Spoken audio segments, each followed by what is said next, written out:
Hello, my name is Indonesia and I am going to read The Adventure of a Case of Identity. This is the Sherlock Holmes story by the Arthur Conan Doyle. So I started the reading. Just listen and practice how to say everything, how to speak fluently. So, The Adventure of a Case of Identity. My dear fellow, said Sherlock Holmes, as we sat on either side of the fire in his lodging at Baker Street, life is infinitely stranger than anything which the mind of man could invent. We could not dare to conceive the things which are really mere commonplaces of existence. If we could fly out of that window hand in hand, hover over this great city, gently remove the roofs, and peep in at the queer things which are going on, the strange coincidences, the plannings, the course purposes, the wonderful chains of events working through generations and leading to the most outer result. It would make all fiction with its conventionalities and foreseen conclusions most stale and unprofitable. And yet, I am not convinced of it, I answered. The cases which come to light in the papers are, as a rule, bald enough and vulgar enough. We have in our police reports realism pushed to its extreme limits. And yet the result is, it must be confessed, neither fascinating nor artistic.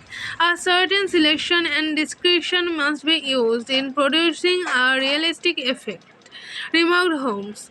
This is wanting in the police report, where more stress is laid perhaps upon the platitudes of the magistrate than upon the details, which to an observer contain the virile essence of the whole matter.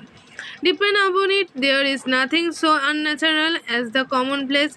I smiled and shook my head. I can quite understand you thinking so, I said. Of course, in your position of unofficial advisor and helper to everybody who is absolutely puzzled throughout three continents, you were brought in contact with all that is strange and bizarre. But here, I picked up the morning paper from the ground. Let us put it to a practical test. Here is the first heading upon which I come. A husband's cruelty to his wife. There is half a column of print, but I know without reading it that it is all perfectly familiar to me. There is, of course, the other woman, the drink, the push, the blow, the bruise, the sympathetic sister or landlady. The crudest of writers could invent nothing more crude. Indeed, your example is an unfortunate one of your argument, said Holmes, taking the paper and glancing his eye down it. This is the Dundas separation case, and as it happens, I was engaged in cleaning up some small points to connection with it. The husband was a teetotaler.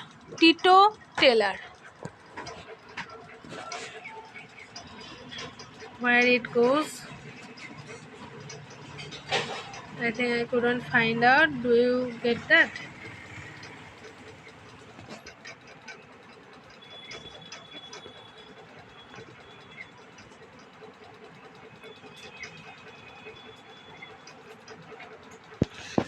I couldn't find.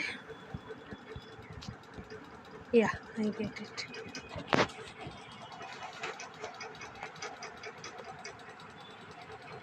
The husband is Tito Taylor. There was no other woman, and the conduct complained of was that he had drifted into the habit of winding up every meal by taking out his false teeth and hurling them at his wife, which you will allow is not an action likely to occur to the imagination of the average storyteller.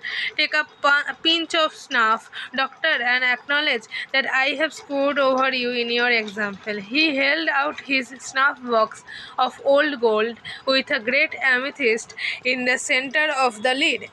Its splendor was in such contrast to his homely ways and simple life that I couldn't help commenting upon it. Oh, said he, I forgot that I hadn't seen you for some weeks. It is a little souvenir from the King of Bohemia in return for my assistance in the case of the Irene Adler papers. And the ring? I asked, glancing at a remarkable brilliant which sparkled upon his finger. It was from the reigning family of Holland, though the matter in which I served them was of such delicacy that I cannot confide it even to you, who had been good enough to chronicle one or two of my little problems. And have you any on hand just now? I asked with interest. Some 10 or 12, but more none which presents any feature of interest. They are important, you understand, without being interesting.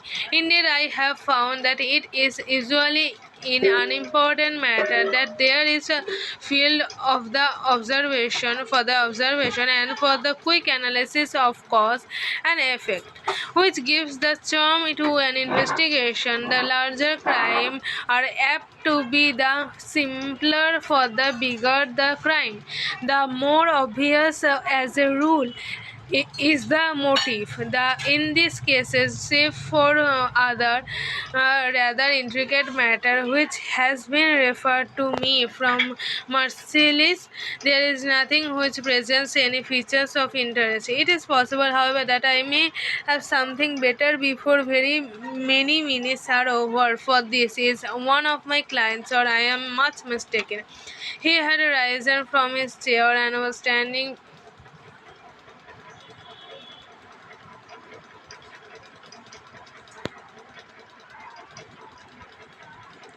between the parted blinds, gazing down into the dull, neutral tinted London street. Looking over his shoulder, I saw that on the pavement opposite there stood a large woman with a heavy fur bow round her neck and a large curling red feather in a broad-brimmed hat, which was tilted in a conquetous Duchess of Devonshire fashion over her ear.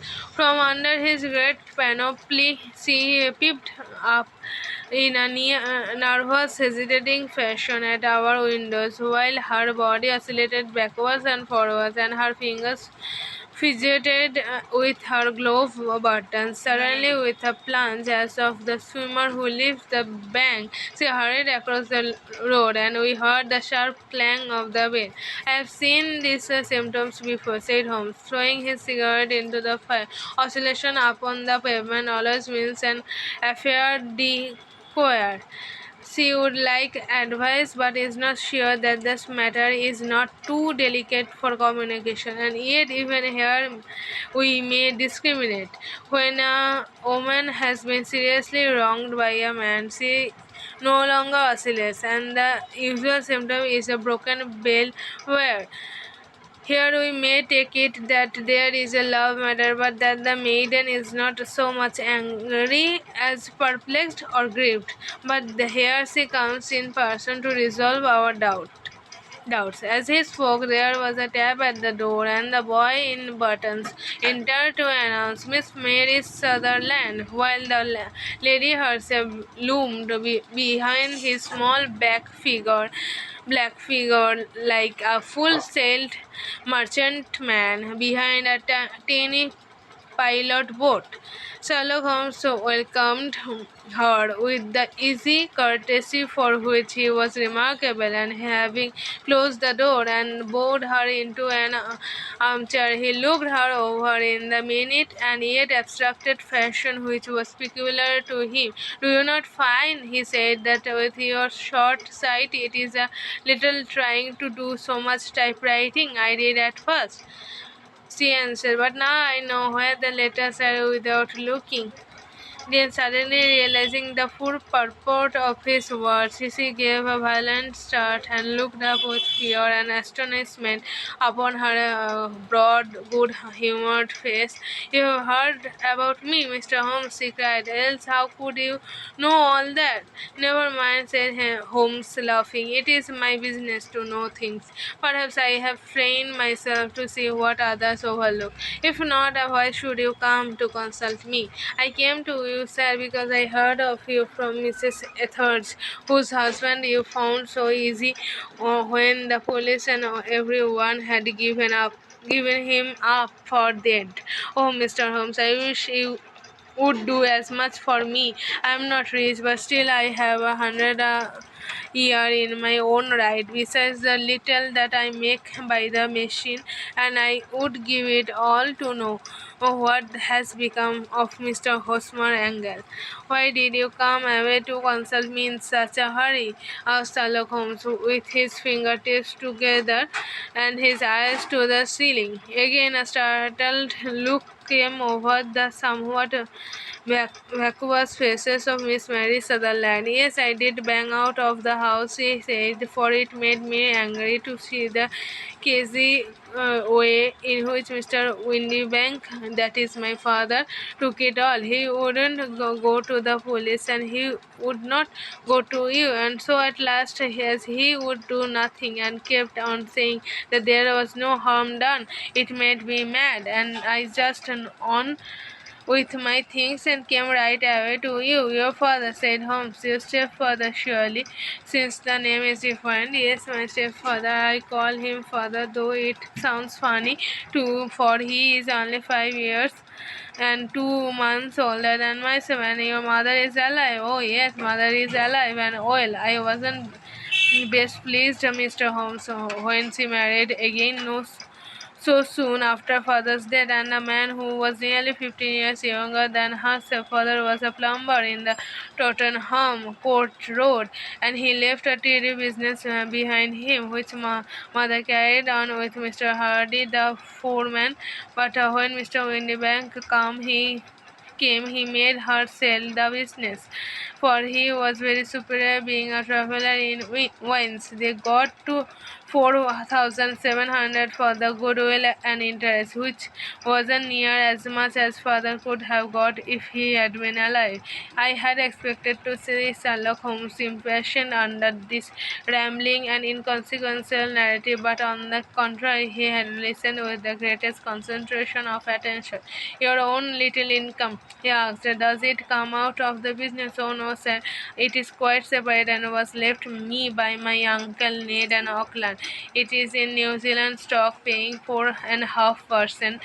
£2,500 was the amount, but I can only touch the interest." "You interest me extremely," said Holmes, "and since you draw so large a sum as 100 a year, with what you earn into the bargain, you no doubt travel a little and indulge yourself in every way.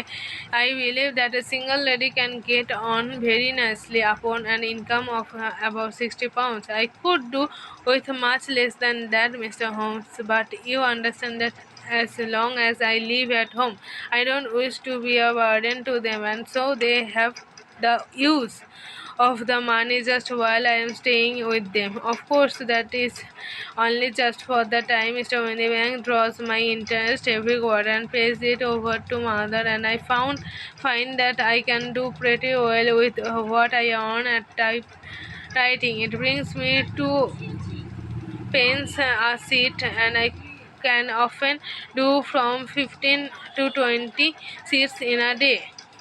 Thank you.